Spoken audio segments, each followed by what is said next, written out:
Meus irmãos e minhas irmãs, paz e bem. Como já falamos anteriormente, essa semana nos coloca diante do mistério da paixão do Senhor. A primeira leitura de hoje, nós vamos ouvir a história de um tipo de Jesus no Antigo Testamento, ou seja, de uma imagem de Jesus. A história de José, perseguido pelos seus irmãos, que depois se torna instrumento de salvação para os seus próprios perseguidores. Já no Evangelho de hoje, nós ouviremos uma parábola, então, contada por Jesus, que é muito importante para compreender qual a intenção do Pai em relação à morte do seu filho na cruz. Jesus, na parábola, concretamente, vai introduzir um tema que é um grande problema na nossa relação de fé com Deus quando pensamos na morte do seu filho. Jesus vai dizer que o Pai não enviou o seu filho para morrer na cruz. A cruz entra na história de Jesus por causa do desprezo, do ódio da humanidade para com o Filho de Deus. Ouçamos. A antífona de entrada de hoje: Senhor, a vós recorro, que eu não seja confundido para sempre. Vós me tirais do laço que me armaram, vós sois meu protetor. Do livro do Gênesis. Israel amava mais José do que a todos os outros filhos. Os filhos de Israel, de Jacó, são aqueles que vão dar o nome das 12 tribos de Israel. Então, tem um filho que ele demonstra esse amor e dá para esse filho uma túnica de mangas longas. Pensa, o que é o ciúme?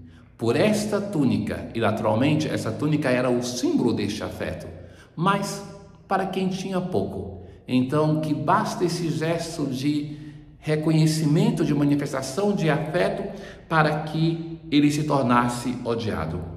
Odiavam-no e já não lhe podiam falar pacificamente.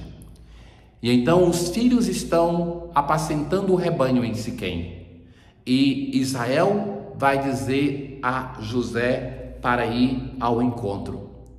José vai ser um patriarca reconhecido desde sempre pela sua relação com os sonhos.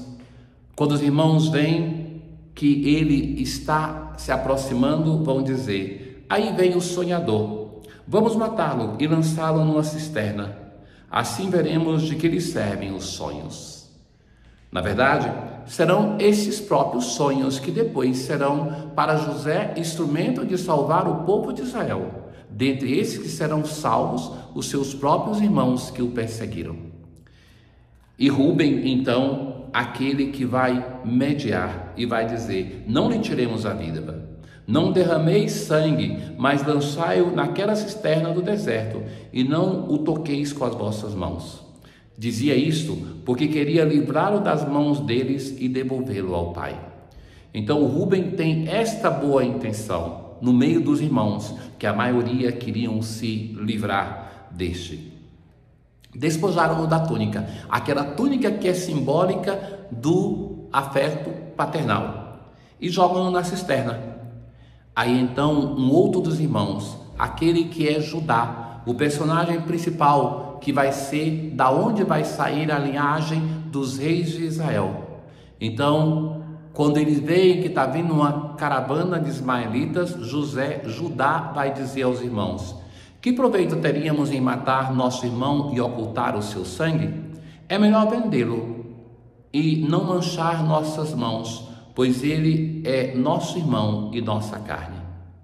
Tiraram a José da cisterna e por 20 moedas de prata o venderam aos ismaelitas, e estes o levaram para o Egito. Ora, vejam tantas semelhanças com a história de Jesus. Jesus, que é perseguido pelos seus irmãos, depois vai se tornar instrumento de salvação, que é despojado da sua túnica, que é vendido por algumas moedas por Judas.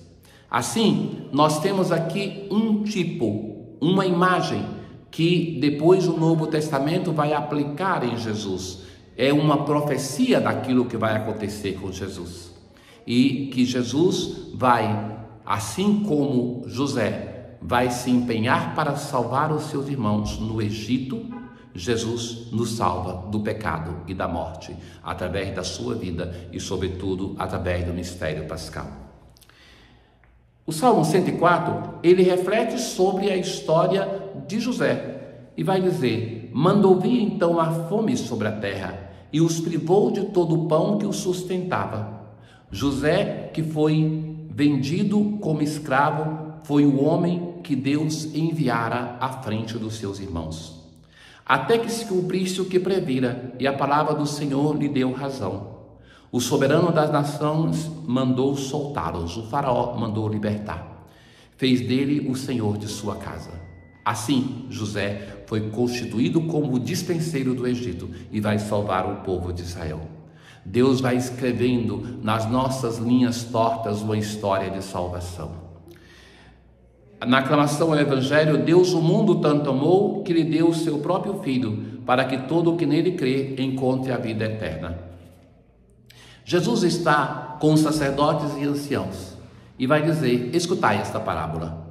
Certo proprietário plantou uma vinha. A vinha é o símbolo do povo de Israel. Pôs uma cerca em volta. Veja todo o cuidado deste proprietário com esta vinha. Um lagar para esmagar as uvas. Construiu uma torre de guarda. Depois arrendou a vinhateiros e viajou para o estrangeiro. Sai. Passado o tempo, quando chegou o tempo da colheita, mandou um grupo de empregados. Os vinhateiros espancaram, mataram, apedrejaram. Depois, ele mandou um grupo de empregados ainda maior, e eles agiram da mesma forma. O primeiro e o segundo grupo de empregados são os profetas, servos, chamados da tradição bíblica. E então, o dono da vinha pensa assim: ao meu filho eles não farão mal. Vejam que é importante essa frase para compreender a história de Jesus. O Pai não enviou o seu Filho ao mundo para ser crucificado, para ser morto por nós. O Pai enviou o seu Filho. Nas palavras do próprio Jesus, que explica a sua história, talvez Jesus tivesse motivo para ser ferido com o Pai por isso, mas Jesus está lendo a sua própria história e vai dizer assim, que o Pai, o dono da vinha, envia pensando: ao meu filho eles não farão mal. E quando eles veem o filho chegar, vão dizer, gritar: este é o herdeiro, vinde, vamos matá-lo e tomar posse de sua herança. Vejam, são mais duros, nem se dão ao trabalho de espancar, de apedrejar, mas vinde, vamos matá-lo. Jogaram-no fora da vinha e o mataram. Jesus foi crucificado fora da cidade de Jerusalém. Jogar o fora da vinha é uma imagem daquilo que vai acontecer com Jesus. E Jesus então faz uma pergunta àqueles que são chefes da religião de Israel. Pois bem, quando o dono da vinha voltar, o que fará com esses vinhateiros? E eles mesmos dão a sentença. Com certeza mandará matar de modo violento esses perversos e arrendará a vinha aos outros vinhateiros, que lhe entregarão o fruto ao seu tempo. Eles dão a resposta para a sentença, para a parábola que Jesus conta. E Jesus vai dizer: nunca lestes nas Escrituras a pedra que os construtores rejeitaram tornou-se a pedra angular? Isso foi feito pelo Senhor e é maravilhoso aos seus olhos? Pois bem, eu vos digo, o reino de Deus vos será tirado e será entregue a um povo que produzirá frutos. O reino de Deus não é propriedade de Israel, mas ele é anunciado já como figura no Antigo Testamento e através de Jesus, através do Novo Testamento da igreja, como um reino que acolhe todos os povos. Então os sumos sacerdotes e os fariseus ficaram irados porque compreenderam que Jesus estava falando deles. Procuravam prendê-lo, mas ficaram com medo das multidões. Então vai se consolidando este ódio para com Jesus e o propósito de se livrar de Jesus, porque ele é incômodo, porque aquelas pessoas, mesmo se considerando religiosas, não aceitavam se mudar para fazer um verdadeiro caminho de conversão. Concedei-nos, ó Deus Todo-Poderoso, que, purificados pelo esforço da penitência, chegamos de coração sincero às festas da Páscoa que se aproximam. se aproximam. Irmãos, acordemos, vamos nos preparar, fazer um caminho de conversão com toda a riqueza que o Senhor, que a igreja nos oferece. A festa da Páscoa já se aproxima. O Senhor esteja convosco, Ele está no meio de nós. Abençoe-vos o Deus Todo-Poderoso, Pai, o Filho e o Espírito Santo. Paz.